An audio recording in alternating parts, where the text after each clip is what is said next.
VIES, 169 Church Road, Sheldon, Birmingham 26. Ray Margaret O'Sullivan, 29 Fallindale Road, Sheldon 26. See case notes. Dear Dr. Davies, this young lady and her mother and father attended my outpatient clinic at the Midland Nerve Hospital this afternoon. Unfortunately, the letter that you had sent about the patient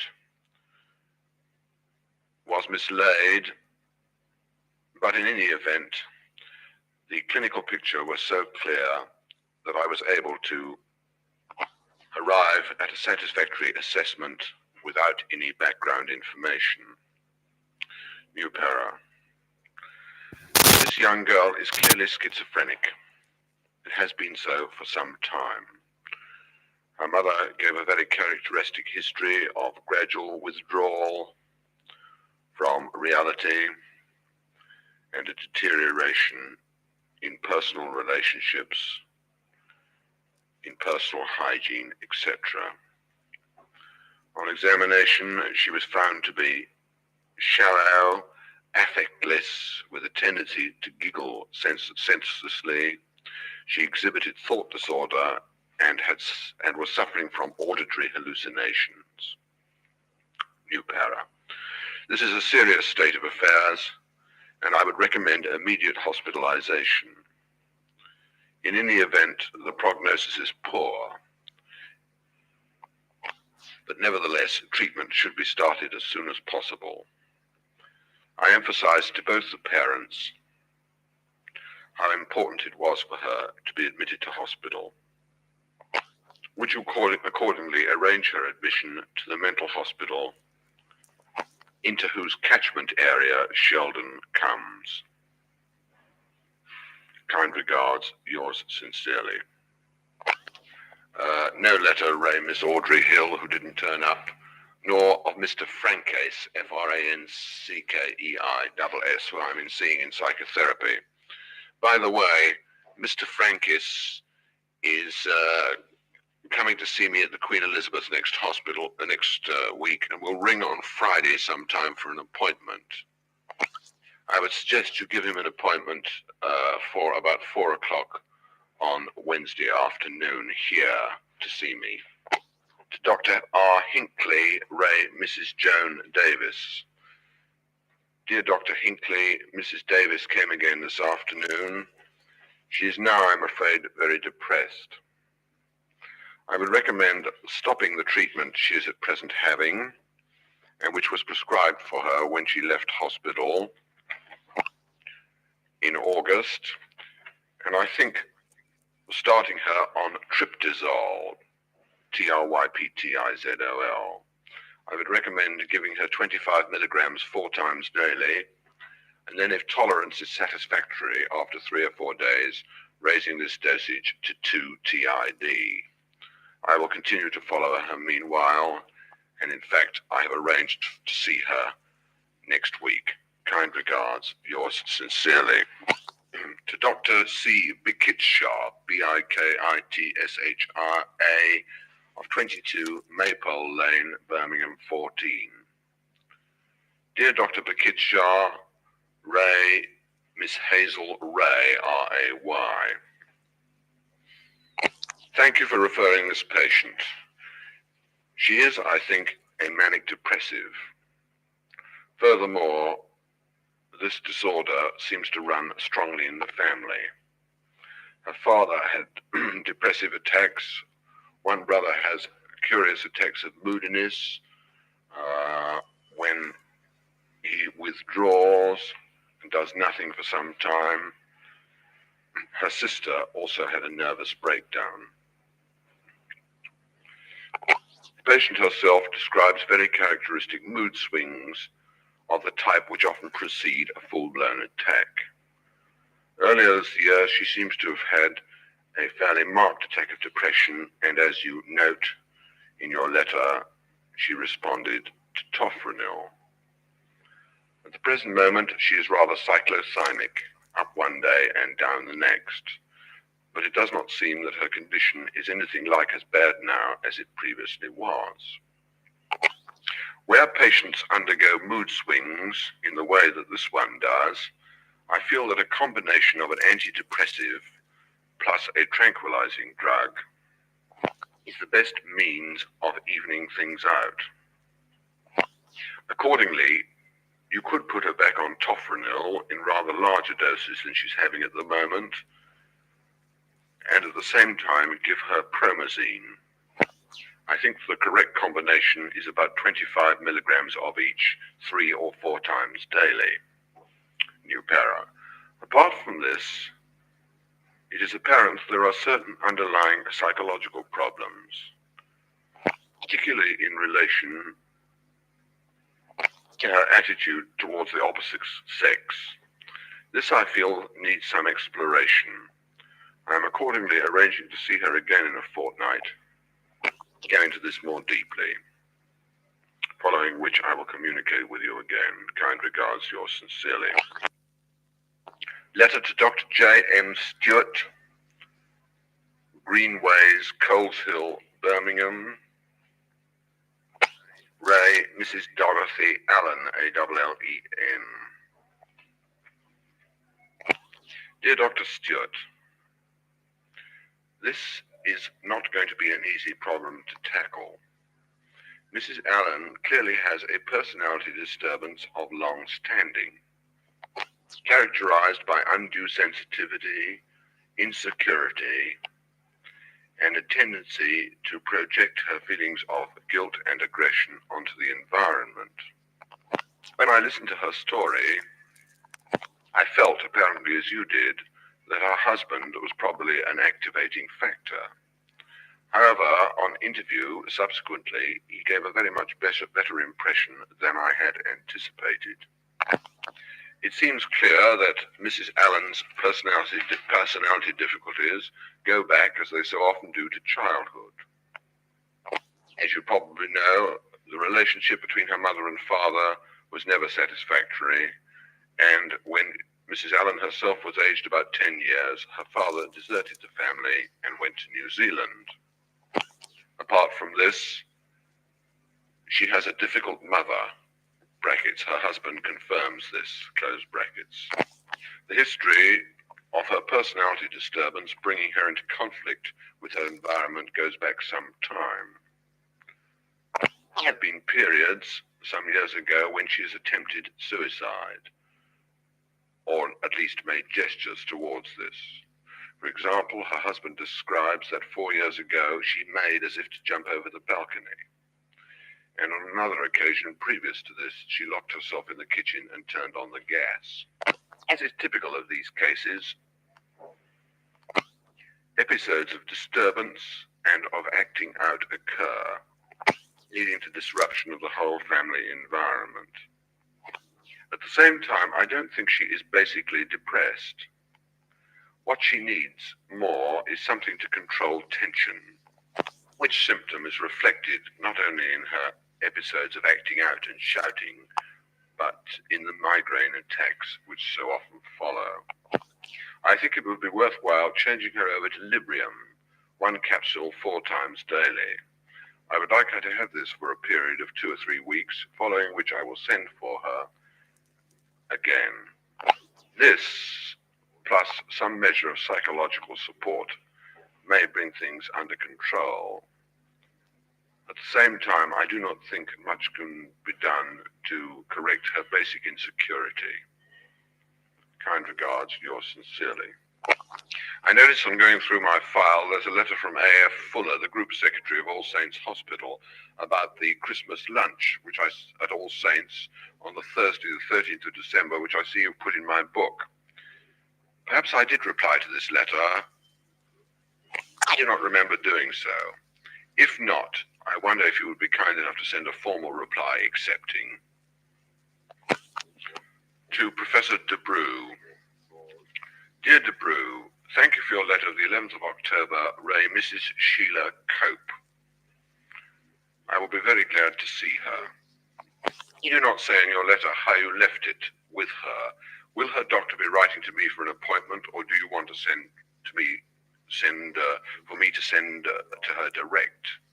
If the latter, perhaps you would ask your secretary to give mine a ring and we will set the wheels in motion. I think perhaps under the circumstances I'd better see her here in my room at the Queen Elizabeth Hospital. I look forward to receiving a synopsis of your notes in due course. With kind regards. To Dr. J.F. Scott, St. Anne's Hospital, Haven Road, Canford Cliffs, Poole, Dorset. Dear Dr. Scott, I'm sorry not to have replied to your letter of the 12th of October 1962.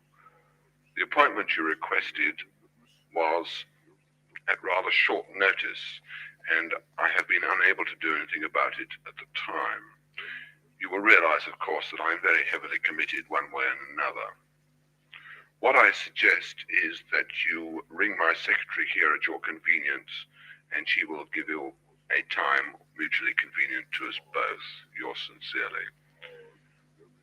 On second thoughts, Mrs. Dawkins, you better check up as to whether he has actually arrived at St. Matthew's Hospital, Burnwood, and if so, the letter had better go there, if not to St. Anne's Hospital, as originally said. Letter to the Vice-Chancellor. Dear Sir Robert, many thanks for your note acknowledging my memorandum. I naturally would not expect you to be able to comment in detail so soon.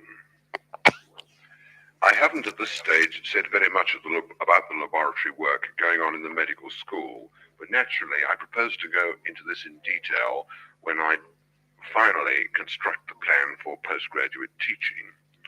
I did not feel that the moment had come to go into this at any length, as the report which is in your hands is really directed at the hospital and at the ministry and concerns the clinical organization in the United Hospitals as a whole.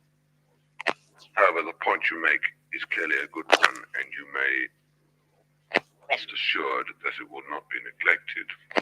To Dr. Harrington at the Agaphone Clinic. Dear Dr. Harrington, Ray Dr. M.T. Kennedy.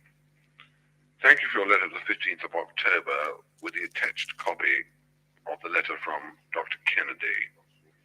I think the idea you put forward is a good one. Perhaps we could discuss it when you come to see me on Monday next. Meanwhile, kind regards, yours sincerely. To Mrs. Tolley. Dear Mrs. Tolley, thank you for your kind letter of the 14th of October 1962. I'm glad you felt the conference went off well. Indeed, so did I. And I think we were most fortunate in having such an expert panel of speakers, as well as such a large audience to listen to them. New para. One point about which I too feel a little guilty is that you did ask me to make a second announcement in regard to the collection during the afternoon, and I forgot all about it. I do hope that such donations as you did receive were sufficient to contribute towards the expense of the conference. Kind regards, yours sincerely. To Dr. Chance, the Agaphone Clinic. Dear Chance, thank you for your letter of October the 15th. I'm interested to hear that the Birmingham Post wants to write an article on the laboratory.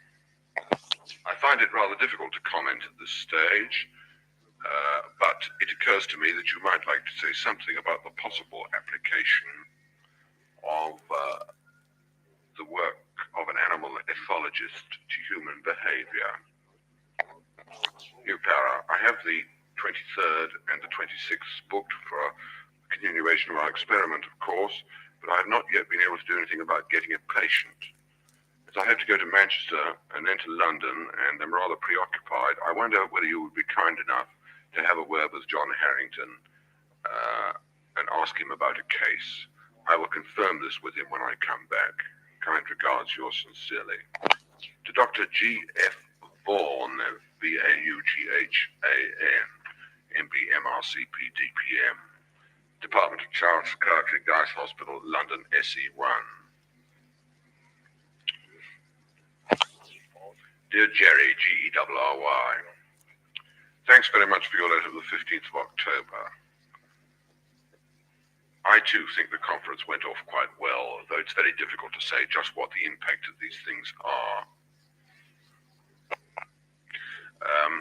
I'm very glad to hear your remarks about Dr. Pringle's work. I have been asked to look very closely into this by her professor, who has some doubts himself. You may take it, therefore, that I shall be putting the whole thing to very close scrutiny. One trouble is that she seems to want to spend a very large sum of money on a very small project with perhaps no certainty at all of obtaining any results. You, Para, very kind of you to invite me to do a clinical lecture at Guy's one day. I should certainly like to do this, possibly sometime next year, though not immediately, as I am very heavily committed indeed. I too am so sorry about last Friday afternoon.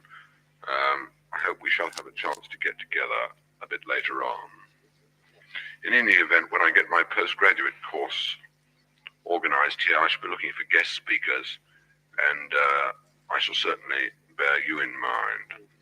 I hope that perhaps you will be able to come up and do something for us. Kind regards, yours sincerely. Airmail letter to Australia to Mrs. C.M. Burton, 5 Talbot Street, Forest, Forrest,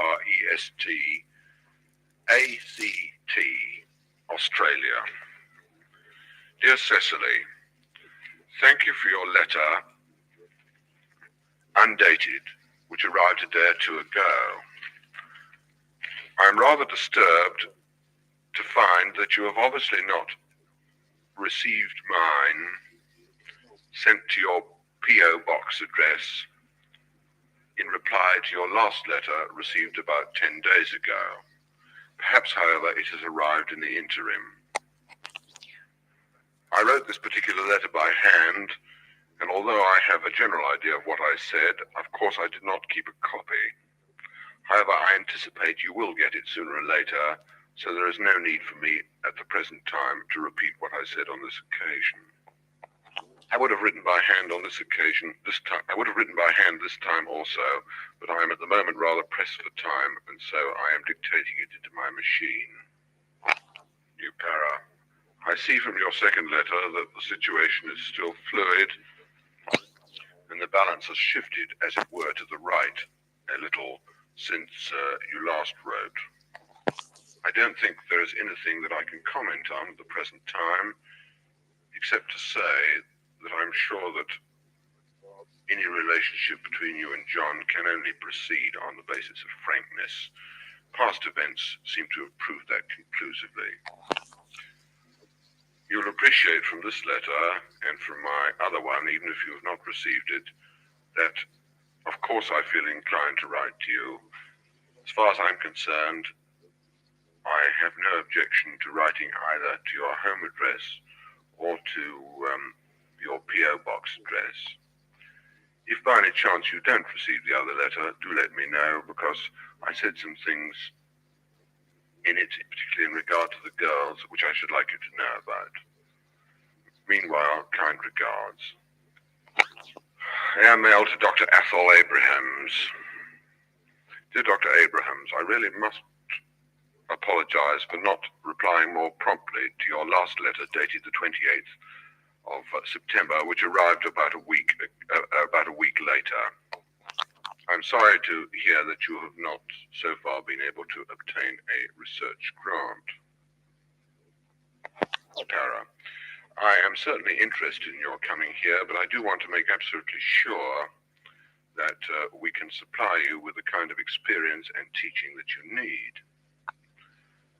I'm afraid we are still a little bit in the stage, I'm afraid we are very much in the developmental stage here, and it will be some time before things can be said to be at all satisfactory. 2 messages, Mrs. Dawkins. The first, there's a letter in my own handwriting to Sir Robert Aitken. Would you mind putting it in an envelope and posting it to his home address? Thank you. The second is, you'll see 2 sheets of music. Would you please ring the secretary of the music department in the Barber Institute? Tell her that I've had to go to London to the ministry and that I expect to be back in time for rehearsal of the orchestra, which starts at 5:30. However, just in case I am delayed, would she kindly inform Professor Lewis of the possibility of this or of my being late? And also, would you mind at some time during the day returning this music to the secretary in the music department in the Barber, just in case I don't get back and they need the orchestral parts? I should have thought of this before, but it's only just occurred to me. If you go in the Barber, you'll find the porter will tell you where the music department is. Sorry about this. Airmail letter to Dr. W.E. Lucas, Royal Prince Alfred Hospital, Camperdown, New South Wales. Dear Dr. Lucas, thank you for your letter of the 29th of October 1962. I'm very interested to hear you are applying for a fellowship in psychiatry and that you are proposing to make this your career. Although, as you say, your experience is as yet somewhat limited, I would be happy to support you. In order to save time, I will write direct to the Postgraduate Federation.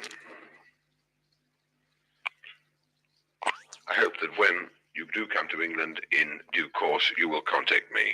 Kind regards, yours sincerely. You can sign that one per pro. A letter to Dr. V. Coppelson, the director of the Postgraduate Committee in Medicine. The address is as to the letter we sent to Dr. Coppelson before.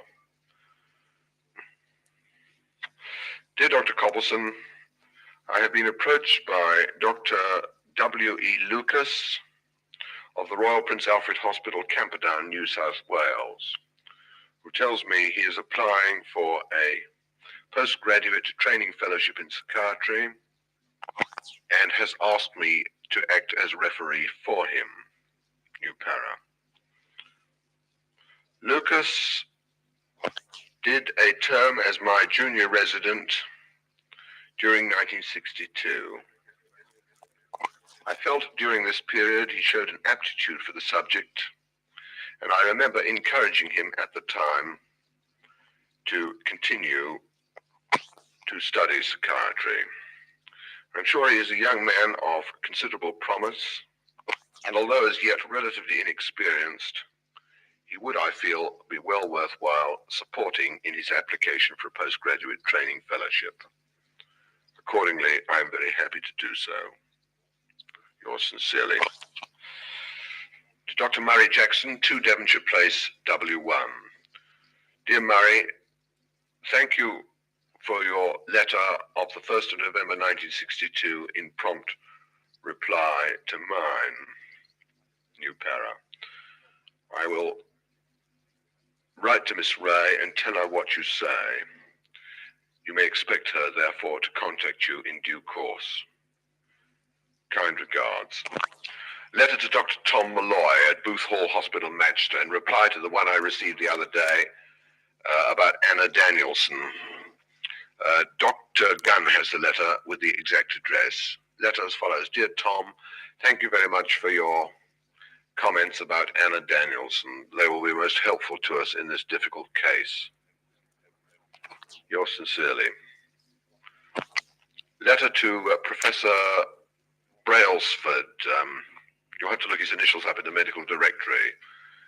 He's the professor of child health at the University of Manchester, and I think if you address it also to Booth Hall Hospital, it will probably get to him quicker than sending it to the university. Dear Professor Brailsford, Ray Anna Danielson, I understand this patient was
suffering from anorexia nervosa.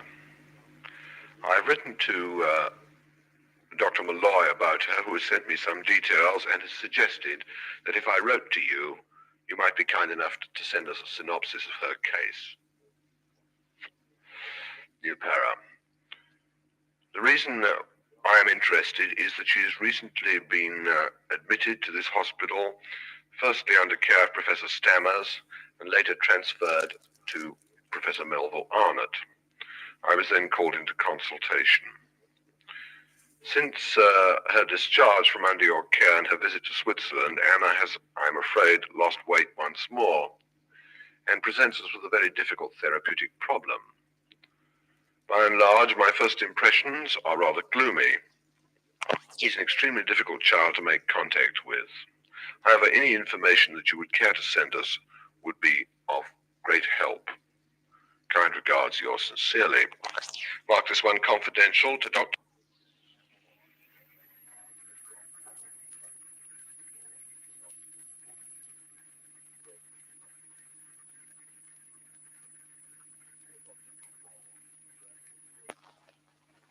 One, two, three, four, five, 6, 7, 8, 9, 10. Is this recording? I have no idea.